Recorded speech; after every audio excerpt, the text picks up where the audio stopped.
জাতীয় স্বার্থের প্রশ্নে দলীয় স্বার্থকে প্রাধান্য দেওয়া উচিত নয় বলে মনে করেন সালাউদ্দিন আহমেদ। সমাচার, বৈশাখী সংবাদ, ঢাকা। প্রশ্নবিদ্ধ এবং বিতর্কিত কর্মকর্তাদের ভোটের দায়িত্ব চায় না বিএনপি। নির্বাচন ভবনের প্রধান নির্বাচন কমিশনার এএমএম নাসিরউদ্দিনের সাথে বৈঠক শেষে সাংবাদিকদের একথা জানান বিএনপির স্থায়ী কমিটির সদস্য ডক্টর আব্দুল মোহাম্মদ। বলেন, সুষ্ঠু ও নিরপেক্ষ ভোটের প্রশ্নে একমত নির্বাচন কমিশন এবং বিএনপি। এদিকে বিকেলে সিইসির সাথে বৈঠকের পর বাংলাদেশ নিযুক্ত জার্মানির রাষ্ট্রদূত রুডিগার লেটকে বলেন, একটি গ্রহণযোগ্য নির্বাচন প্রয়োজন যাতে বিভিন্ন দল অংশ নিতে পারে। প্রতিবেদন। বৃহস্পতিবার নির্বাচন ভবনে প্রধান নির্বাচন কমিশনার এএমএম নাসিরউদ্দিনের সাথে বৈঠক করে বিএনপির প্রতিনিধি দল। দলটির নেতৃত্ব দেন স্থায়ী কমিটির সদস্য ডক্টর আব্দুল মঈন খান। প্রায় 2 ঘণ্টাব্যাপী চলে বৈঠক। পরে মঈন খান জানান, বিতর্কিত কাউকে ভোটের দায়িত্ব না দিতে আহ্বান জানিয়েছে বিএনপি। বিতর্কিত যারা, প্রশ্নবিদ্ধতা রয়েছে তারা যেন আগামী নির্বাচন প্রক্রিয়া কোনোভাবে অংশগ্রহণ করতে না পারে, কোনো প্রভাব ফেলতে না পারে, সে সম্বন্ধে নির্বাচন কমিশনকে অত্যন্ত সতর্ক থাকতে হবে। নির্বাচনে জোট নিয়ে কোনো সিদ্ধান্ত হয়নি বলেও জানান তিনি। বরং নির্বাচনী ইস্যুতে নিরপেক্ষ থাকতে হবে। এক ব্যক্তি কথা বলেছেন, তারা বৃহস্পতিকে কারণ সুষ্ঠু নিরপেক্ষ নির্বাচন করবে এবং আমরা বলেছি যে আমরা সেটাই চাই। এদিকে বিকেলে সিইসির সাথে বৈঠক করেন বাংলাদেশে নিযুক্ত জার্মানির রাষ্ট্রদূত রুডিগার লেটস। বৈঠক শেষে সাংবাদিকদের বলেন, আগামী বছরের নির্বাচন জাতীয় ও আন্তর্জাতিক গণতন্ত্রের জন্য গুরুত্বপূর্ণ পদক্ষেপ। বাংলাদেশে একটি বিশ্বাসযোগ্য নির্বাচন প্রয়োজন বলেও মন্তব্য করেন তিনি। বৈশাখী সংবাদ। একটি রাজনৈতিক দল এখন জুলাই জাতীয় সনদে স্বাক্ষর তিনি কোনো দলের নাম উল্লেখ না করে বলেন, এই রাজনৈতিক দলগুলো এখন প্রচারণা চালাচ্ছে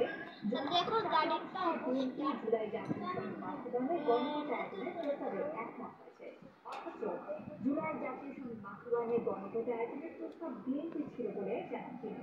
বৃহস্পতিবার জাতীয় প্রেস ক্লাবে আয়োজিত এক সেমিনারে এসব বলেন সালাউদ্দিন আহমেদ।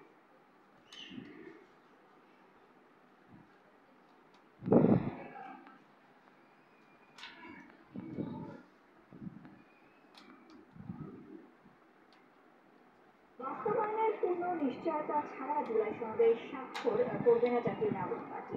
বড় রাজনৈতিক দলগুলোর প্রভাবে আইনি কিছু ছাড়াই জুলাই সনদ ঘোষণা করেছে সরকার।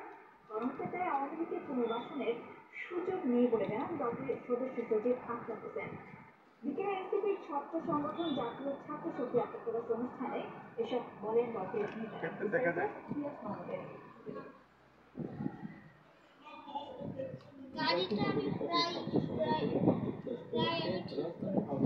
আন্তর্জাতিক কনভেনশন হলে এই অনুষ্ঠানে করা হয়। এতে বিভিন্ন ছাত্র সংগঠনের নেতারা। এ সময় ছাত্রদল সভাপতি রাকিবুল ইসলাম রাকিব বলেন, অমৃত বা ছাত্রলীগের বিষয়ে কোনো আপোষ নয়। বিশ্বাস করি ছাত্রলীগের বিষয়ে কখনো আপোষ করবে না, কখনো আওয়ামী লীগের ছাত্রলীগের বিষয়ে আপোষ করবে না। গণঅভ্যুত্থানের পর সংস্কৃত সংস্থার সংরক্ষণ উল্লেখ করে এনসিপি নেতারা বলেন, তরুণরাই আগামী দিনে রাজনীতিতে নেতৃত্ব দেবে। সংস্কার কার্যক্রম নিয়ে মানুষের জন আকাঙ্ক্ষা তৈরি হয়েছিল। আমাদের দেশের রাজনৈতিক দলগুলো, আমাদের যে কনভেনশনাল পলিটিক্যাল পার্টি, তারা সেখানে বাধা হয়ে দাঁড়িয়েছে। এই জন্য আমরা কাঙ্ক্ষিত সংস্কার আমরা জাতির জন্য আমরা আশা করি। তাদের লোক সম্মেলন করতে পারবেন, ক্ষমতার অপব্যবহার থেকে বিরত রাখতে পারবেন।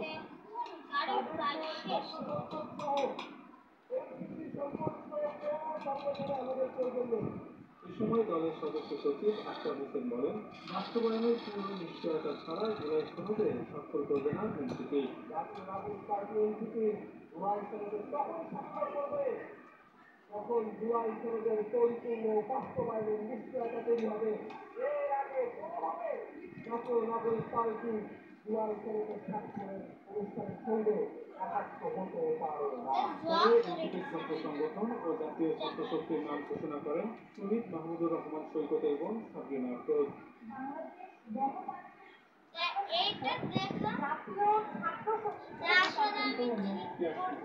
বৈশাখী সংবাদ, ঢাকা।